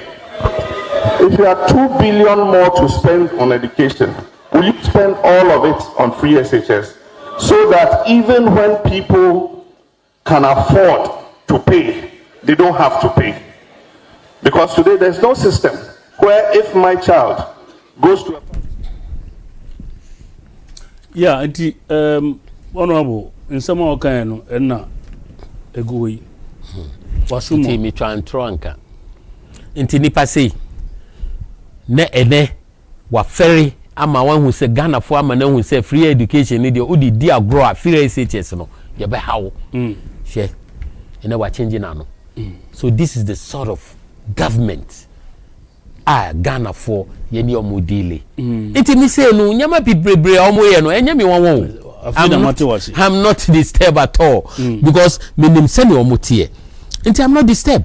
Masa omo say den ye betunton aban enuma yes e wo ho no o try budget no mo in fact Monday no ye extensive discussion no even in the budget no there is a place almost a few of the state owned enterprises according to them they are suffocating government resources in here. Be here say omo de be share ankran me da wase na pese share previously the kind of aban adwumaku a wo mo tonton ye me da wase ohene by 1957 to 1981 na ye industrial base no intact eduma mi ba be bosu nyine eneyi anadwo yi na intact wo ho ne akukuruma ye nyina okay Ghana fo enya homfaso Ghana mebuo enya eduma ye uko school middle school kra na ubenya eduma ye abe eduma ye secondary school kra na ofri a ubetumi uko secondary school no kra no ye ma wo ID card student ID card na ye makwan a ye mere so no utumi ko bebia abe eduma bia na wakoye vacation employment uko a wo student ID ni kira me wo form 2 or secondary school me wo form 3 me wo form 4 nti ye beji wo eduma mu na wa ye eduma for that 2 months 1 month 3 months no uwie na de usika nyina ama o de akomo wa wofo na de tonya makakra ma na wa ko school apart from so obenya sika no obesan enya experience working experience already before we use school because at the end of university mu now we brilliant na valco for aba school hono mo say mu US school a ohene Agyapong kakraba Fofana mu nyina mu US school a adwuma etwen mu valco wo de abisa obi abisa penyi bia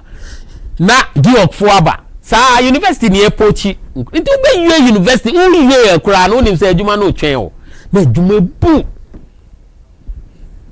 na ene ba ni sen ene adwuma no bia ni wa ye be ye eye NDC PNDC atunton se adwuma ni nyina Ghana adwuma nkruma di jayen omo atunton ni nyina ena ne ye mi ya ni say omo tunton bebre so ma omo family and friends masa nkruma ekono until 1981 I don't know your age at that time na my middle school 1 year let me sir yes me middle school 1981 na ye wo bibia company bia adwuma aban adwuma nkwa na mi ba bebo suwe Pomazi tomato factory ye tomatoes hu adwuma tomato paste ni we o ma ton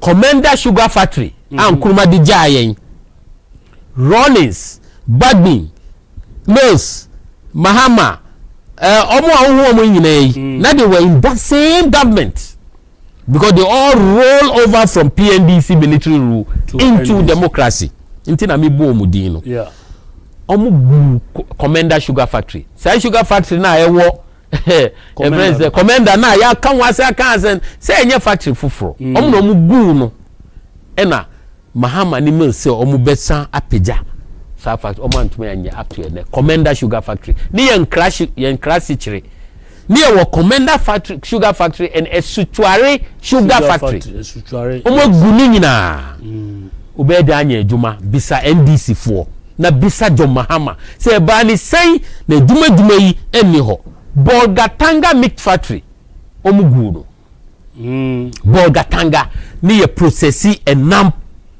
ediba nkran ni we ni other places across the country from Bolgatanga because on ewo ebenya namawi masa the biggest Kral, the biggest cattle market. Kra mi krum newo. Boko Mognori, mi papa krum. Sir. Amasa, bi da bi kache kruma ne ko bi. Mi kasa enipa bebree tie mi. The biggest in the whole of Ghana, cattle market. Ewo Mognori. Mi krum no. Ni e dia babol gatangana. Ghana fo nyina enamu nye na ewo Ghana. Ne mi hu ntama anka minya na mwe. Koso. Kumasi Jute Factory. Kumasi Jute Factory. Yes. Ni yankra kotoku mu friends ni edi ebrogu mu ni kotoku yankra. Ye yen wo Ghana ha. Esa se ye wo Jute Factory e process e yen wo Ghana ha. Wow. Omo egunu. NDC eguse ejuma no. Ejuma ni ho. Kumasi Shoe Factory. Yes. Omo egunu. NDC for Kumasi Shoe Factory. Say eno na say say na na Dubai dem so wa peja no kakra one district one factory ya wa pejem na imre ni ho ntimi nko ho kra mi pese mi bubodi no next time be back up details no mi pese nkrofo hu adwuma omo gunu ena adwuma omo aton amomo ho anka wo ho anka ene ka nyina meni wu kasai ochine ya wo adwuma wo kọ ba bia e be fa wo sare tie enye se wo be bre kra ena wo nim ba bia nso wo be kọ labor office labor office me kan wo Nigeria say enye labor office no wako register be ma wo adwuma na Ghana Railways Company omu guno enye nanado na ba na nsan ya o masui Ghana Airways Ghana flight ya wo aeroplane a efa Ghana for call London kosi omu gu se adwuma no tema dry dock madam fo waka baby e ho na ye o ye adwuma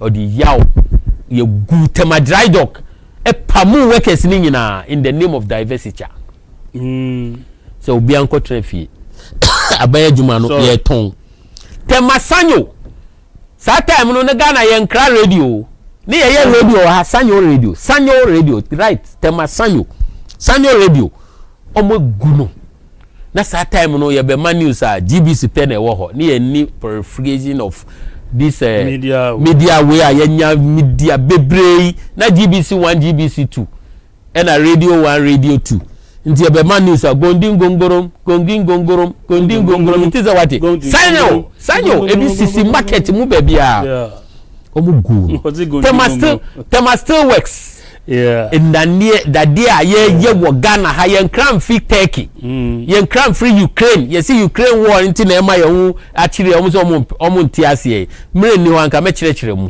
nyama ye craft free ho na nyama enso ye di ko Ukraine ni Russia ye nya dollars ye kan say tema batteries omo guse adwuma no tema paints factory omo gunu tema coal stores omo gunu tema food complex mre ni ho nti ma menye ni temtem NDC for egu tema food complex Aboso glass factory glass awuhui ye mine wa Aboso ene ye wo factory ho no ma ye glass e wo Ghana ha ye nkra bonsa no mo ye tie car tie ni ye no ha that's right NDC for aton company no egu company no se company nyina NDC egu ni nyina Kede match factory matches kede kede biso obi ayatie mi kede match factories and is for guse djuma no ene ye kra matches efri amano ni ye kan say Suhum garment factory ni ye garments to manage African way e was Suhum omo guse djuma no ye kan say Ghana Fishing Corporation Ghana Fishing Corporation no more 21 trawlers a ship baku a chinam ema Ghana for baku 21 and this for atoni nyina Ghana Fishing Corporation wow me nyi no na me uncles bi kra ye adwuma wo honom adwuma bu before Ghana Fishing Corporation ubo baku bi before no before Ghana Fishing Corporation we bought Suhum Garment Factory Kede Match Factory it's fine Bonsa Tie Suhum Garment Factory that's what I want to yeah Koso State Distilleries ewohi Gihok Distilleries Gihok nkwa Ghana Industrial Holding Corporation that time Gihok nkwa ebetumi afa Ghana mobu nyina akora adwuma Gihok nkwa ewo 21 department you see department at the same way hanyina one department and the Gihok subsidiaries say yeah Gihok pharmaceutical Gihok you can say metals Gihok say sa 21 nti omo fa adwumayefo a bebre ndc fo Gihok ene okonya adwuma no wo he takoradi koko omo gunu takoradi boat yard na ye boat wo Ghana ha boat e wo Ghana e wo takoradi ndc fo gu se adwuma no eton company ni nyina ye kan say takoradi cocoa processing corporation omo gunu I can go on and on. Cocoa Processing Corporation, Omogunu. Ghana Black Star Line Shipping. The only Black Star Line ships are ye Ghana dimu ne wo shipo. E kwa mano ni kofaja nyama nti na nyama bo fufu that time no. NDC ton ship no e gu Ghana ship Ghana Black Star Line. Ghana Films NDC for ton omuhu Ahoy Factory Ahoy Brothers. Ghana Films that's TV3. Yeah. That's Ghana Films. TV3 amuhu enei. Na ka GBC hu. Okay. It's part of GBC. You from Ghana Films. NDC aton amomuhu. Ahoy Brothers omo no to Ghana Films. E no mu die TV3. Wow. TV3 amuhu Ghana Films. Ye nkwada no, ye nyi no. Na me nya nkwada na me ye adwuma wo Gimpa. Na ye kohwe film wo ho no. Tumi komo hwe film wo ho no high class. Yeah. Penyimfo na kohwe film. Now we were working. So I was doing well at Gimpa in the accounts department. Nti ye tumi kohwe films wo Ghana Films. Omo aton Ghana Films. Ama omo ho. Ye kan say Maka Gihok, Maka so many places. Ghana Food Distribution Corporation. Yes. Ghana Food Distribution Corporation. Na Ghana. Diani a yewo Ghana hanomo no. Na Ghana Food Distribution Corporation. Omo outlets all over the country. Omo di se adwuma no. Diani no.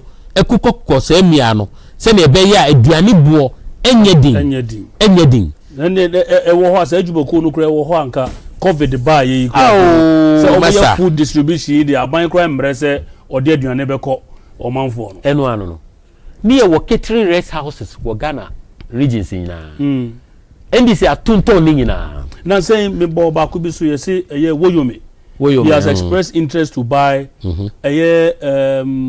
is it Takrade guest house be yes so and also it's part of the current ones on person mom. It's true. It's true. Catering rest houses no. Ne wata maleno who do ya former general secretary of NDC ono no toye. Ne wo ya kan say em say Cape Coast ana Takoradi. Ahoy families. Ene toye ma menhwe. I did all this research here. Ahoy family ene to ne wo Cape Coast ana Takoradi no. Yes. Ahoy family near what you can say Cape Coast. Ahoy family ne toye. Omudi anyema maka nyina mutu toma omuhu. Ena Maxwell Otiyebua or a leading member of NDC at that time. Maxwell Otiyebua or a leading member of NDC at that time. They walk to Nyanyo no or not toye. Sunyani catering rest house. Stanley Usu NDC stalwart on unso no talk kumasi die no. On no talk kumasi die no. Bibia ni amika nyina mutuntom mo. Enti ni omo aba ye best sorry atia. Ye be demonstration wo krom ha because they are coming to steal all the state properties amomu including electricity and surprisingly no one thing when I was doing the research who you say enye so mutuntom mo keke but mutuntom 10 cedi 25 cedi in fact mamin kind with your mamin kind sa ade we ma awefo oh my gosh see asase omo tonton asase no very cheap ni na wo me phones 10 cedis cost na me baby ami wono me call offer this time me call me ba next time me ba e pese me kan sa de we ma ahwefo ho no ehia me pa okay me kire baby a ade we o say so from this and most likely many more to come it is rather the NDC, which sold most of state lands to its members and cronies, just as you have mentioned. Also, we must not forget. Also, we must not forget the 4.5 acres of land at Ridge, a prime area which was leased to Rawlins and Rawlins by the Mahama administration at 10 cedis till at 10 cedis per year for the 90 years. Yes. That is 900 cedis in total. Yeah. Was paid for a 4.5 acre land in the prime area in Accra. What more evidence do Ghanaians need to know who the culprit is when it comes to stealing state lands and assets? Nipa Otros adie we honorable Daniel Dugan. Yes. Daniel, former member bi. Other so. The Chronicle and a report here. The topic here about time to know who sold and bought state assets. To acres of land our prime area. Yeah. 4.5 acres of land at 10 cedis yes. a year. Yes, NDC. Jesus Christ. And NDC no.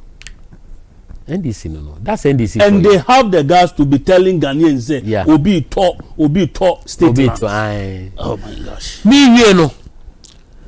Volta region Wezo. So in Wezo Hotel, the most popular hotel in Volta region. A catering rest house. NDC for a toma almost Tower and financier, Mr. Segbefia. Oh, okay. A toma no the year Wezo Hotel. Na me no. Answer now baby no mama afrefo no so embre mu na embre no ya be me pese me job wo discussion we mu wo hwe na obetumi afre wo pese o kire wadwuna obetumi afre 0240550899 0240550899 number no at the screen so na wo so afre udin ene baabi afrefi na wa kire wadwuna embre no ya be nti yembo no tew Boachi mattress ye nua na nabi ni papa ni factory. Okay. Ni a friend of Boachi mattress. Ni enkra mattress. Boachi mattress. Rollins ta papa no o ha papa na manager ni ko eza. Egu na djuma. Wow. Apino soap. Apia minka apino soap. A owo ni factory a o boss eduma no supply the whole of West Africa. Rollins Emma apia minka enye nyame nko yanka. He became a pauper. One of the richest men in Ghana at that time. International Tobacco, ni yes great wo krom ha. Sir. BA Mensa dia. Herbert Mensa, former Kotoko chairman, ni papa dia. Rollins etin tano sa ni NDC 4. Ni Bagbi ni John Mahama mo. Okay, mami. Emma papa yi edwane dia na edwuma no egu International Tobacco. BA Mensa. Okay, mami fa of yeah, hello. Hello. Yes sir. Yeah, offer me to kan Udini baby Afrefi. Yes sir, Udini baby Afrefi. Hello. Yeah, offer kasa Jomu TV no kakra na tie. Good evening. Good evening. Mpacho from Agyapong, kase fra Accra. Mpacho kasa ma me why? Mpacho nyamba wo ya mo bodu nya. Mpacho NDC for ni mo ana. Omunim pa. Ana omo atan Acho mo kade MPP na ise we dey do mo ya bufo pa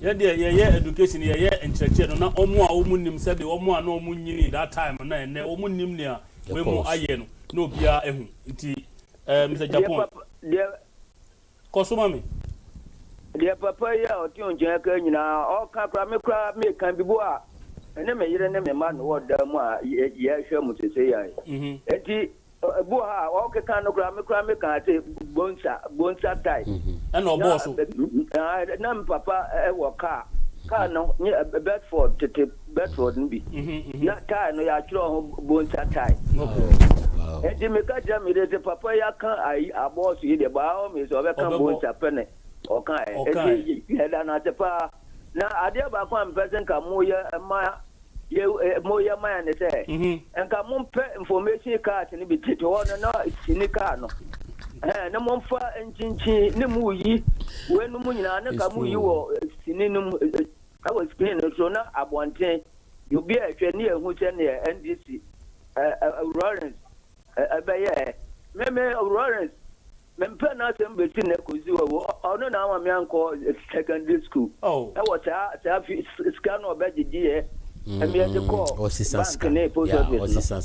maybe 2 weeks mo be tin na men san ka ma me 2 weeks no man elementary 1982 ah no boy me more than pa Lawrence oh ma me anko school Papa yo Mr. Agyapong wasem no are ho me gidi say do na ehwe yen etie no obo even worse experiences say but omo ntumi mfrɛ mo mfrɛ obetumi afrɛ no ahye wo experience yeah hello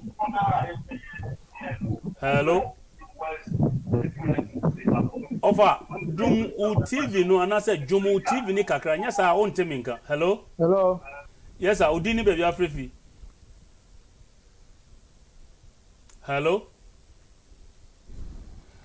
what me anyina so odofo ofra se utie wo hu TV ni so a me kasa onti wo so kasa menti nti ofra tie me wo eye phone na wo dia afra me no so na djomu u TV ni kakra me kasa wo beti hello okay yenko yenim papa no Mr. Agyapong okay my emfa eye ofrefo yeah hello yes sir hello good evening udini be do afrefi but my kasa feel kumasi udin the same me did akuase wa mami akuase wa bacho kasa mami e bacho program na me yan be e de say Ghana yempa de papa na na do the fair education about mo tin fair education ye be di ayede ada ento mo mpe o ma to aba tia no it school fees na wo funi betua na me mekuase wa ye me de papa e de bebre se o mu tua first school fees no sansa bi before the papa ye de eni yetirim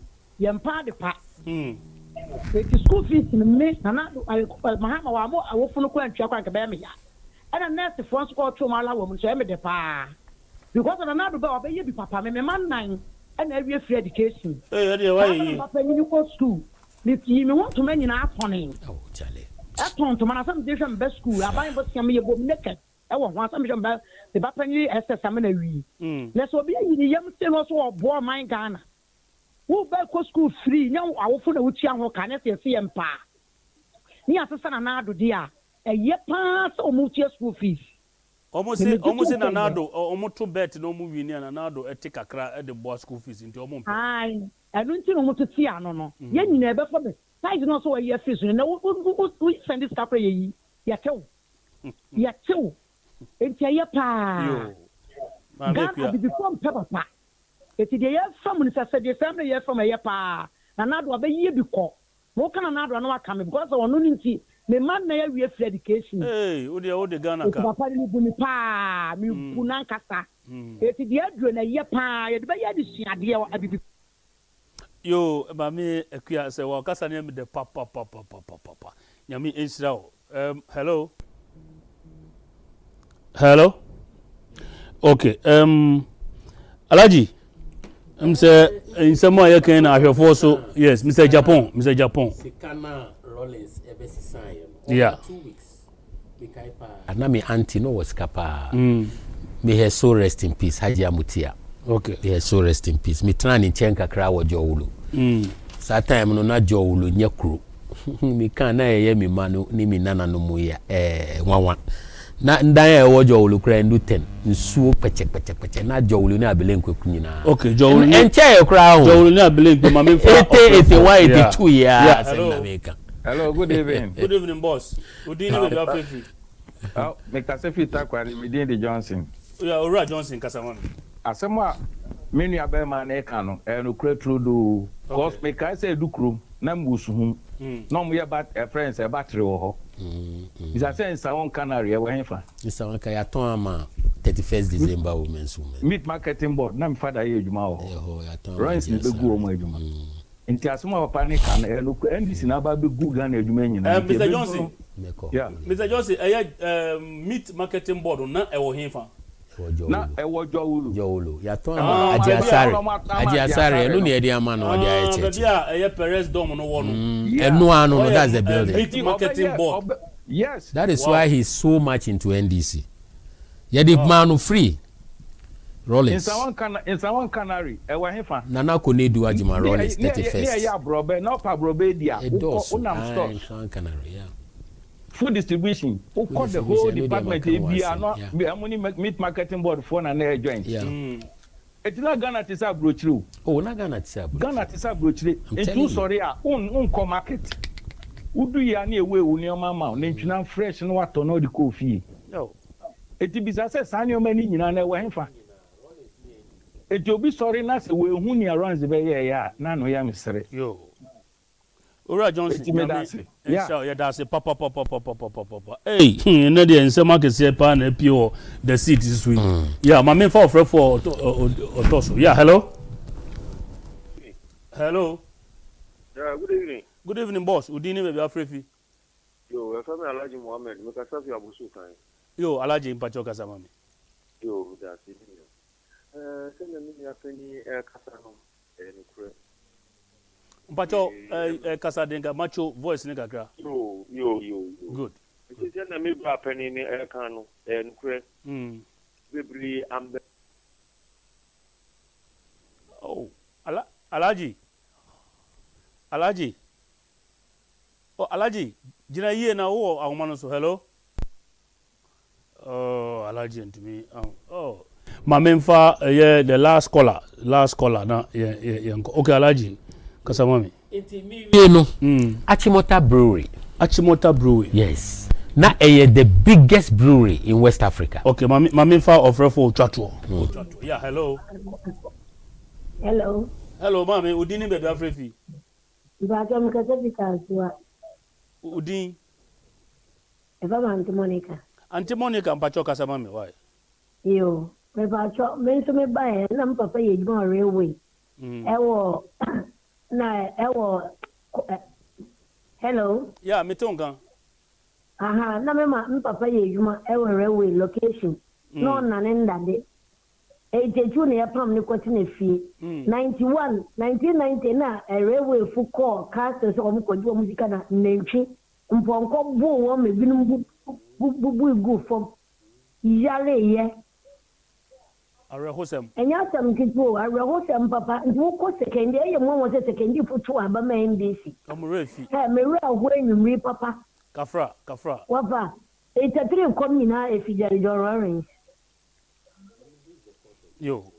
Auntie Monica, yeah, that's say also the free fee. Yeah, Kaswa, me to me for phobia. My men come for a year. I wash the says boutique and mamma, you can't wash the says boutique. I'm one with him say, and Tadia and in Pabuane belt, leather, papa, and Omodia by German Soa. Okwa also on Sa Ebekan be wash unisex boutique. Yeah. Omo ye 10, 20 to 30% discount. Okwa on Sa Ebekan Omonia money me for 4 Nanso papa. Musa Beka Omojo will opposite the First Atlantic Bank. Oko Airport, Terminal 3, Departure C, opposite Sandra Launch, also on Sabecom. East Legon Shashi Boundary Road, and a Tessano behind the police depot. Unsa Ebecom wa Matrofo 0244649379. Awos Boutique, Comfort and Star, now also Waji Onyema Nibi. Aya Franco Trading Enterprise, and also a Kamfo Eddie Mamo. Aya phones, and TV ahodoɔ air conditions ne fridge ahodoɔ machine washing machine blenders microwave ɛna ne abeto dwakra ne omo CCTV camera de chichi jakronfo de mayen bebi a wo bia CCTV camera no ebetumi a leto se bibi anase obi abawaso ye ɛno ti ma wani enko Franco Trading Enterprise so from 0246 42 to 338 0246 422 338 and 0555 939311. Still phone papa fee Franco Trading Enterprise. Alaji, unfortunately member I have just 30 seconds bono tough mama na me that was say say ya can't be wo hono next time we will have to talk about it. That's right. And ya me di wie no any Achimota brewery. Okay. Sian there. Before Achimota brewery no obeche bi lamte hon. Sana factory bi so ho ya say Accra brewery ana. No, baby ana asori kese no was is here. Na say ho so ye event saying. Sir. Aban yes. factory wo the customer just close to the cemetery. Yes. Anamebua. Yes. Okay. Ube research. Achimota Brewery. There is Sian because of our successful businessmen na NDC form pay. So we be successful. Obe call nim ni Rollins edi anim ntino. Omo ma papa no ko exile. Omo gu na juma no. Ema no ko tran Liberia. Establish the biggest brewery in West Africa in Liberia. In fact, Alhaji, messages about yeah, no, some next week. Minim se obenya ho. Okay. Monday say obenya ho because messages are banning now say please conclude the show for us. No problem. Enti ye besrew. We dey ahwefo na nkasa na dey etu anim. Wan ba na je say omo nyam na me you. So obeba. Meba. Enti Monday ye be mo be 45 minutes. This Salah Sunday. But so we be celebrating on Monday. Ye be we fasting Saturday. But I will try. Monday ni Tuesday. Monday, some Monday so by holiday. Tuesday and so your holiday. Okay, we dey say bia be Wednesday. I will try. We dey ye be Wednesday. Yeah, ye crown say holiday ayen ntino.